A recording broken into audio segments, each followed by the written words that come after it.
હા વેદિકા ભાભી, કેટલા ફોન કરો છો? શું પ્રોબ્લેમ છે તમને? હર્ષવર્ધનભાઈ, અમારી ઉપર ગુસ્સે ના થાવ. થોડો ગુસ્સો બચાવીને રાખો.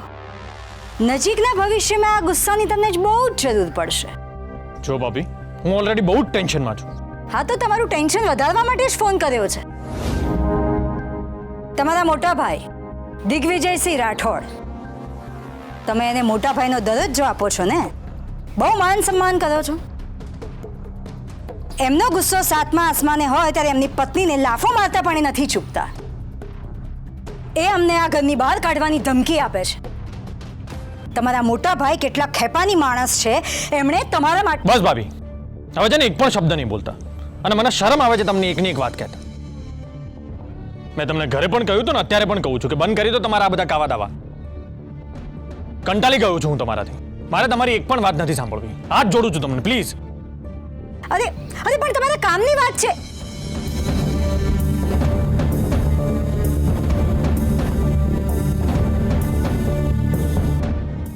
આ માણસ ગાંડો થઈ ગયો છે. અમે એની પત્નીની ઇન્ફોર્મેશન આપવા માટે ફોન કર્યો હતો અને અમારી વાત જ ના સાંભળી.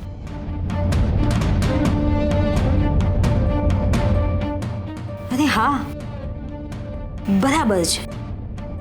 જો હર્ષવર્ધનભાઈએ અમારી વાત ન સાંભળી તો અમારે શું?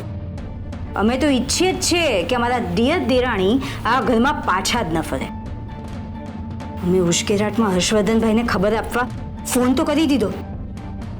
વેદિકા બચી ગયા. હા તમે? હે ભગવાન, સારું થયું હર્ષવર્ધનભાઈએ અમારી વાત સાંભળતા પહેલા જ ફોન કટ કરી નાખ્યો અને અમારી વાત જ અધૂરી રહી ગઈ. અમારા દેરાણીનું જે થવું એ થાય. અમારે શું? અમારા હાથમાં તો આ ઘરના મોટા દીકરા દિગ્વિજયસિંહ રાઠોડ વિરુદ્ધ ટ્રમ્પ કાર્ડ હાથમાં લાગ્યું છે અને એનો ઉપયોગ અમે અમારી વાત મનાવવા માટે કરીશું. દિયર દેરાણી આ ઘરમાંથી અને આ દુનિયામાંથી કાયમ માટે એક્ઝિટ લઈ જ લેશે અને કોઈને કાનો કાન ખબર પણ નહીં પડે કે આની પાછળ દિગ્વિજયસિંહ રાઠોડનો હાથ છે. અને અમે પણ અમારું મોઢું બંધ રાખીશું. પણ મોઢું બંધ રાખવાની કિંમત અમે અમારા પતિ પાસેથી વસૂલ કરીશું.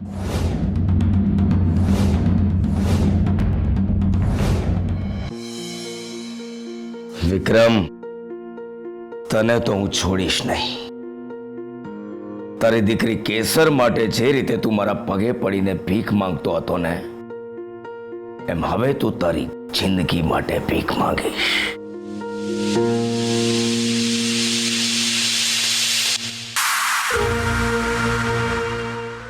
રાજભા, તું પોલીસ સ્ટેશનમાંથી બહાર નીકળીશ તો તારા સપના પૂરા થશે ને?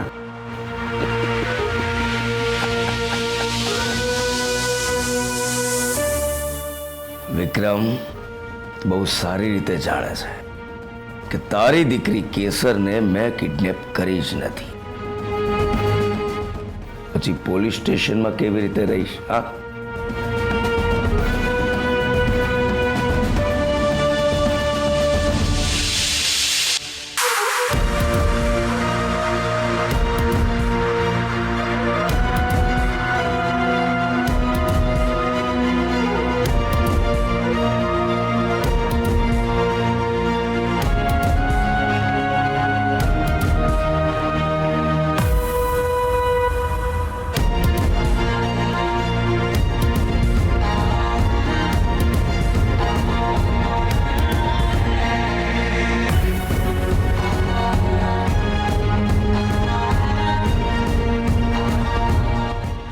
હારોની, મારી વાત સાંભળ.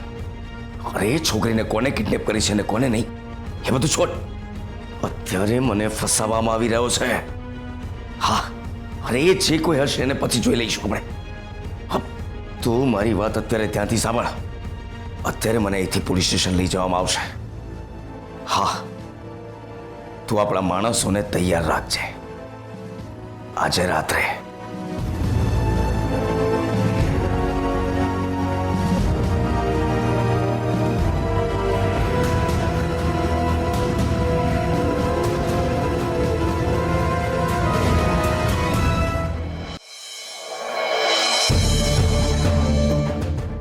સર આ બંનેઓને પોલીસ સ્ટેશન લઈ જઈએ. પણ કેદાર, એક વાત યાદ રાખજો, તમારી ઉપર ઉપરથી ફોન આવશે, રાજભાને છોડવા માટે દબાણ કરવામાં આવશે, પણ તમે જરાય ઢીલું નહીં મૂકતા. ગમે તે રીતે રાજભા પાસે એ કબૂલ કરાવજો કે કેસર ક્યાં છે. ઓકે? Yes sir. વસંત, રાજભાને લઈ આવો. ભાઈ, તમને કોનો ફોન આવ્યો હતો? Nothing important. છોડ બે.